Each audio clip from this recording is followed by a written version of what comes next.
नमस्कार, जाधव किचनमध्ये आपलं स्वागत आहे। आशा आहे की आपण सगळे खूप छान असाल, ठीक असाल। आज जाधव किचनमध्ये आपण बनवणार आहोत बोंबीलची चटणी। सुक्या बोंबीलपासून चटणी बनवणार आहोत। तर ही रेसिपी कशी बनवायची ते आपण पाहूयात। रेसिपीला सुरुवात करूया। तर त्याच्यासाठी मी हे सुके बोंबील घेतलेले आहेत। आता हे बोंबील आपण भाजून घेणार आहोत गॅसवरती थोडेसे असे। तर हे बोंबील आता आपण भाजून घेणार आहोत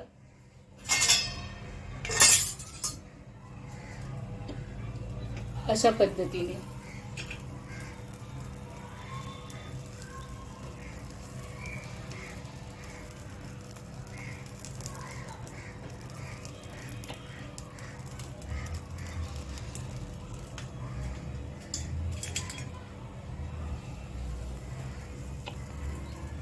म्हणजे यांचा जो ओशटपणा असतो ना तो कमी होतो।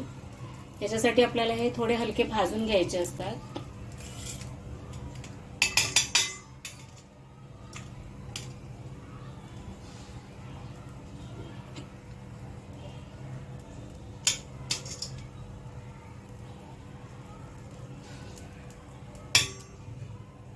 तर तुम्हाला चटणीसाठी जेवढ्या बोंबीलची आवश्यकता आहे तेवढे बोंबील आपण असे भाजून घ्यायचे।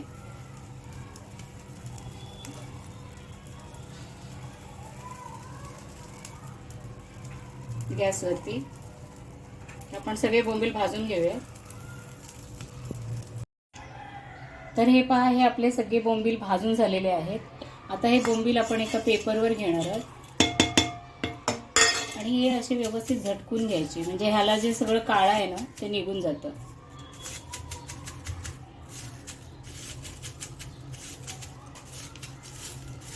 आणि हे झटकून झाल्यानंतर बघा, हे असं सगळं त्याचं काळं निघून जातं।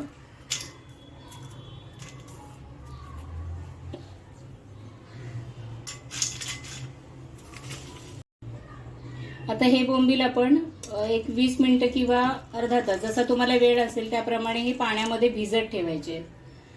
ते पाण्यामध्ये भिजत ठेवून नंतर आपल्याला हे साफ करून घ्यायचे आहेत आणि नंतर याच्यापासून आपण चटणी बनवणार आहोत। तर हे आपण 20-25 मिनिटं भिजत ठेवूया। तर हे पहा, हे आपले बोंबील 20 ते 25 मिनिटं चांगले भिजले आहेत। तर आता आपण ह्यांना साफ करून घेणार आहोत। हे बघा, अशा पद्धतीने हे व्यवस्थित निघतात। त्यातला हा काटा वगैरे आपण काढू शकतो।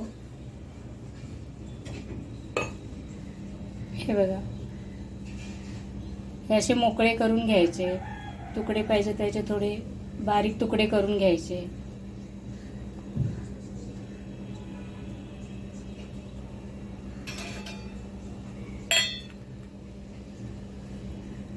हे बघा, हे व्यवस्थित भिजले की त्याच्या आतला जो काटा आहे ना तो व्यवस्थित निघतो।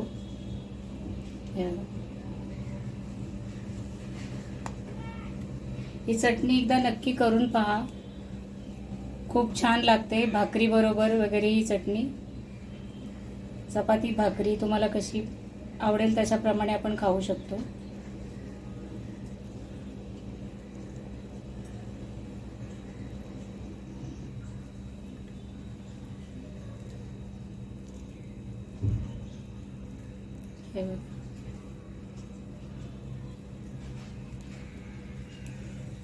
चॅनलवर नवीन असाल तर प्लीज चॅनलला लाईक करा, जास्तीत जास्त व्हिडिओ शेअर करा आणि चॅनलला सबस्क्राईब करायला विसरू नका।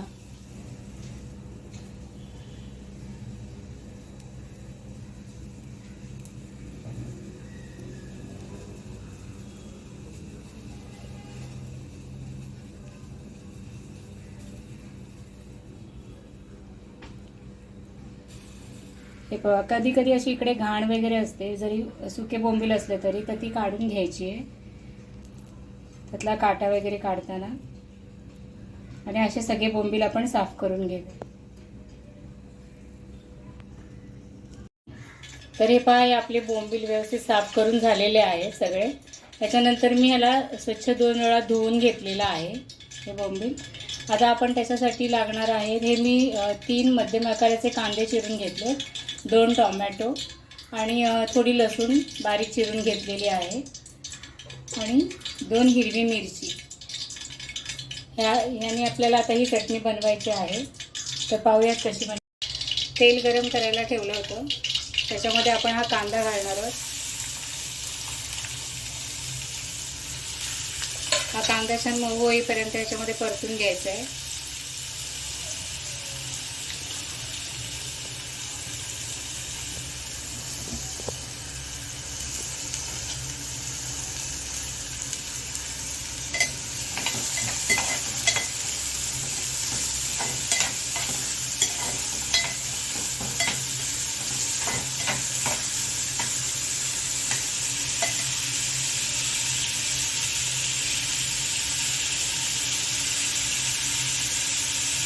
लसूण घालायचे.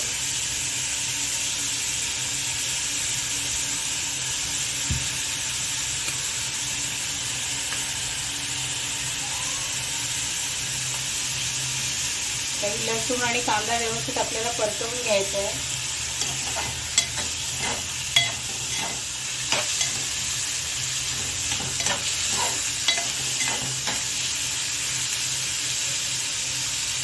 त्याच्यामध्येच आपण घालणार आहोत हिरवी मिरची. हे छान परतवून घेऊयात. कांदा छान मऊ झालाय. आता याच्यामध्ये आपण टोमॅटो टाकणार आहोत.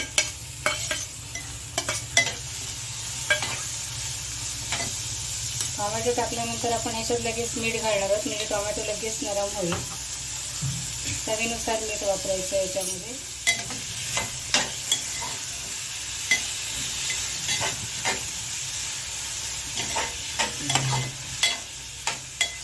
टोमॅटो याच्यामध्ये व्यवस्थित नरम होईपर्यंत परतवून घ्यायचं आहे.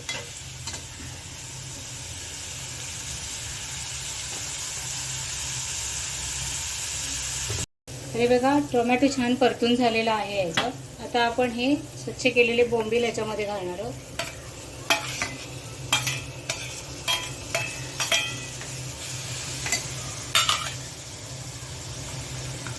आता याच्यामध्ये आपल्याला घालायची आहे थोडीशी हळद. आणि मी 2 छोटे चमचे तिखट मसाला घातलाय.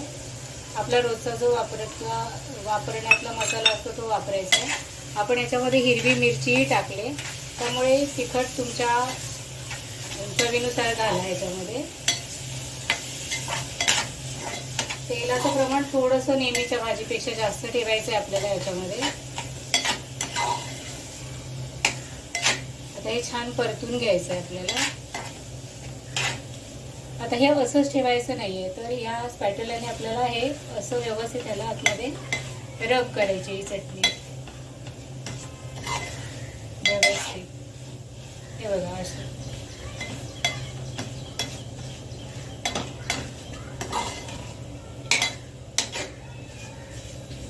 हे सगळं व्यवस्थित एकजीव झालं पाहिजे.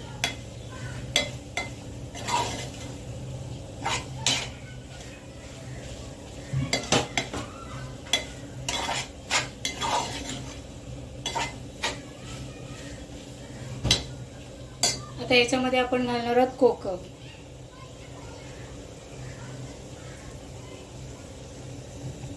आणि घालायचे थोडंसं पाणी. आणि ह्याला एक 5 ते 7 मिनिटे शिजू द्यायचं व्यवस्थित. गॅसची फ्लेम मीडियम टू लोच ठेवायची आणि हे व्यवस्थित जरा शिजू द्यायचं.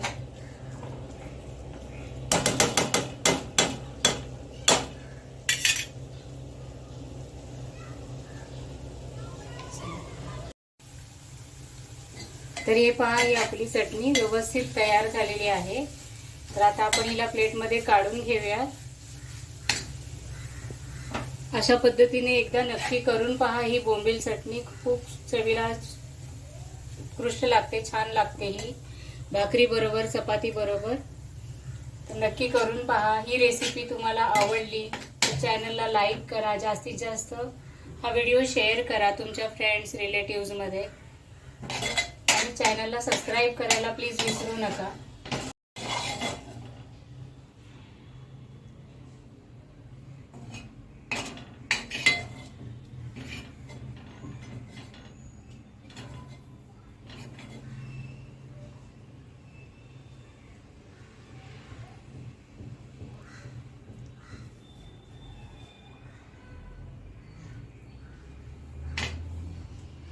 तर ही पहा, ही आपली बोंबील चटणी तयार आहे.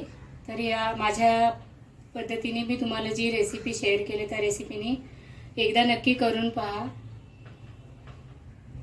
चॅनलला लाईक करा, शेअर करा जास्तीत जास्त, आणि सबस्क्राईब करायला प्लीज विसरू नका.